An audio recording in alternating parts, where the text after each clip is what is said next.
Now can you tell the difference between two identical objects traveling at different speeds? Nearly everyone knows that the one moving faster or the one with a greater speed will go farther than the one moving slower in the same amount of time. Whatever speed is, it involves both distance and time. Faster means either farther, great distance, or sooner, less time. Doubling one's speed would mean doubling one's distance traveled in a given amount of time.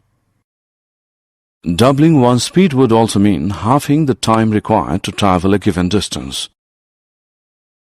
The rate of motion of an object can be measured by finding out the distance traveled by the object in unit time. The SI unit of speed is meter per second.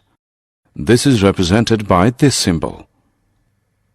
In most cases, objects will be in non-uniform motion. Therefore, we describe the rate of motion of such objects in terms of their average speed.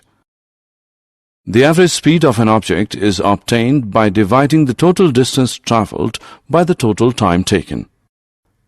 If an object travels a distance s in time t, then its speed v is equal to s upon t.